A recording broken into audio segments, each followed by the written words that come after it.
আগামীকাল সকালে রাস্তার উপরে উঠে দাঁড়াবেন, মেন রোডের উপর, ডান দিক বাম দিক আগে পিছে চারদিকে তাকাবেন।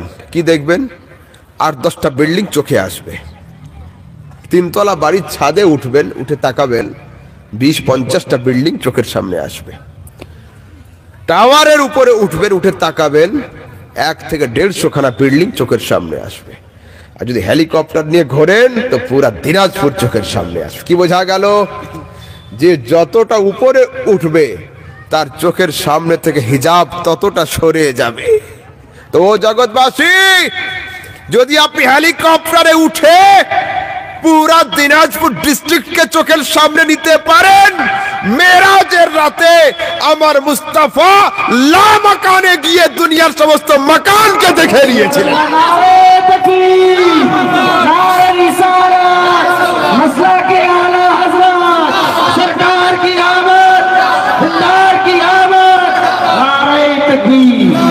মেরাজের রাতে আমার মুস্তাফা লামাকানে গিয়ে দুনিয়ার সমস্ত মাকানকে দর্শন করেছেন। মার ওখান থেকে ফিরে এসে বলছেন, ইন্নাল্লাহা রাফালিয়াদ দুনিয়া ফানা আনজুরু ইলাইহা ওয়া ইলা মা হুয়া কাইনুন ফিহা ইলা ইয়াউমিল কিয়ামাতে কাআন্নামা আনজুরু ইলা কাফি হাযিহি। ও জগৎবাসী, সারা দুনিয়াকে আমার আল্লাহ আমার হাতের তালু বানিয়ে দিয়েছেন। সুবহানাল্লাহ। দুনিয়াকে আমার আল্লাহ আমার হাতের তালু বানিয়ে দিয়েছেন। এবার চলুন একটু আগের দিকে যাই।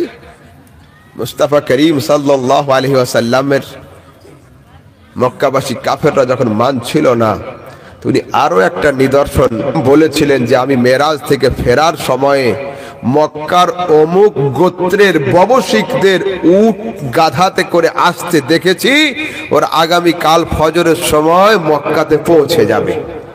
হলো তো একদিন একজন লোক বা আপনারা কেউ 4 হুইলারে করে যাচ্ছেন, আর রাস্তায় গ্রামের কোনো একটা লোককে বাসে উঠতে দেখেছেন। তো কি আগে পৌঁছবে? আপনার গাড়ি কিংবা আপনার প্রাইভেট কার, বাস আস্তে আস্তে আসবে। তা আপনি এসে গ্রামে খবর দিলেন যে অমুক লোককে আমি আসতে দেখেছি, আমি তো 7টার মধ্যে ঢুকলাম, ও মোটামুটি 9:30টার মধ্যে পৌঁছে যাবে দিনাজপুরে।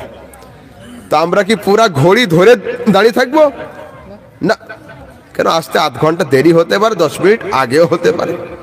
তো আমার রাসূল সাল্লাল্লাহু আলাইহি সাল্লাম বলে দিয়েছেন আবু জাহেলদের সামনে যে আমি দেখেছি উট আর গাধার উপরে সফর করে মক্কার অমুক ববশিক দল আসছে, তারা আগামী কাল ফজরের সময় মক্কাতে ঢুকে যাবে।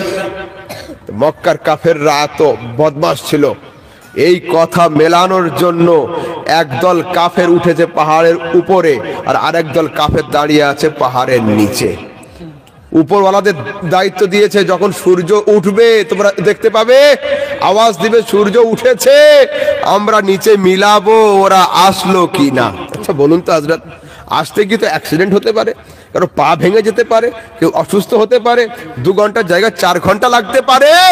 কিন্তু আল্লাহ তাবারক ওয়া তাআলা জুবানে মুস্তাফাকে এমন হক মানিয়েছেন, উপরের কাফেররা বলছে তলাআতিশ শামস, সূর্য উদয় হয়েছে, নিচের কাফেররা বলছে জাতিল কাফেলা, তো কাফেলা চলে এসেছে।